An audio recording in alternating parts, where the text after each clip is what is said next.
If someone told David a few years ago that he would one day stand on the streets holding a tray of fish pies, he would have laughed in disbelief. Back then, he was the type of man everyone admired, the kind of man many young boys wished to be, and the one many young women prayed to marry.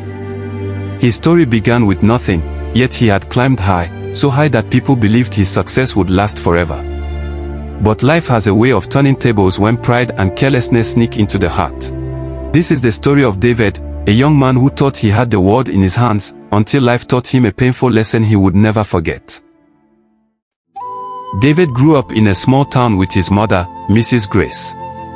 His father had passed away when he was just a little boy, leaving his mother to carry the weight of raising him alone. She was a simple woman, known for selling pastries, especially her special fish pies, by the roadside. Every morning, while David was still a child, he would watch his mother knead dough and mix fillings, her hands moving with skill as though they had been born only to bake. The aroma of freshly baked fish pies often filled their tiny home, mixing with the smell of the kerosene stove. David, his mother would say with a soft smile, hard work and wisdom are two things no one can take from you. Learn them now, and life will be kind to you later. But young David did not want the life his mother had. He did not dream of selling pastries. He wanted more: cars, big houses, money, and fame. And he promised himself that one day, he would give his mother a better life than the one she struggled through. David was sharp and ambitious. After finishing school, he worked different jobs until he landed an opportunity with a man who owned a growing business. David learned quickly, proved himself, and before long, he started his own venture. At first, it was small, buying and selling items in bulk. But his courage, intelligence, and determination pushed him ahead. He took risks others were afraid of, and those risks paid off. Contracts came, deals were signed, and within a few years, David's name spread across town. He bought his first car, a Toyota Corolla. Then another. Soon after, he upgraded to a sleek Mercedes-Benz, a car that turned heads whenever he drove past. His wealth grew rapidly, and along with it came fame. David finally moved his mother into a fine house in the city. "Mama, from today, you will not need to stress again.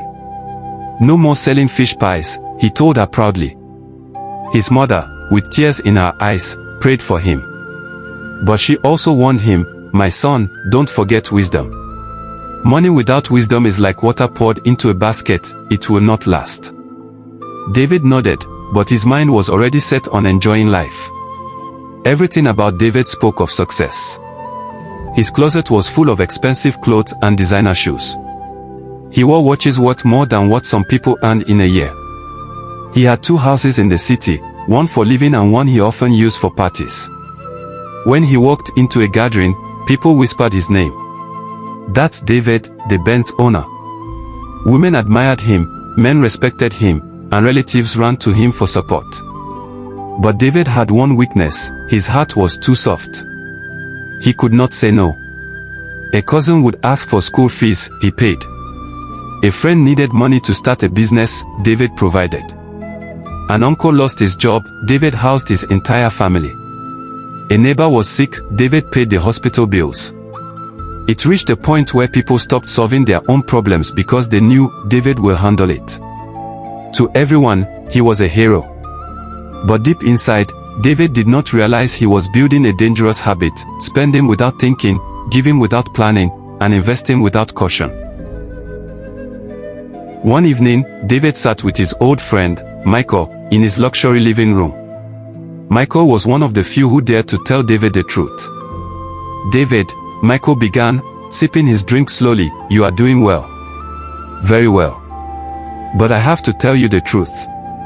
You are spending too much. You are carrying too many people's burdens. My brother, save. Invest wisely. These people you are helping will not always be here for you." David laughed and brushed him off. "Mike, don't worry. I have more than enough. Even if I don't work again for years, I will not suffer. Besides, what is money if not to help people? Don't worry, I know what I am doing." Michael shook his head. I hope you are right. Just remember, life can turn around quickly. Those words echoed faintly, but David's ears were too full of pride to listen. A few weeks later, David threw one of the biggest birthday parties in town. Musicians performed, food and drinks flowed endlessly, and people danced until morning.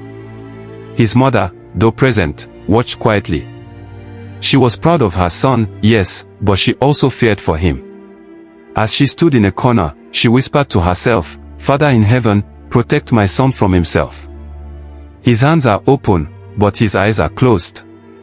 At that party, David made promises to different people. One cousin would get a car, another would get help to travel abroad, a friend would receive money for his rent. He enjoyed seeing their smiles, not knowing that many of those smiles were fake. But life has a way of testing pride. It comes like a shadow, quietly, silently, until it covers everything. For David, the test came sooner than expected. It started as a business deal, one that seemed too good to resist. A foreign company approached him with an investment plan. The returns looked promising, almost unbelievable. Michael, again, warned him, "David, be careful. Not all that glitters is gold. Do your checks first."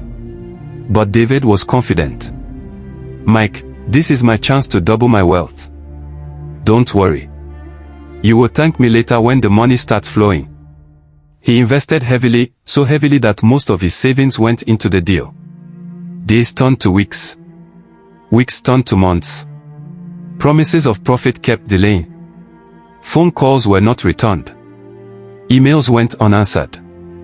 David's heart grew heavy as he realized he might have been scammed. But the real shock had not yet come. His empire, built over years, was about to crumble.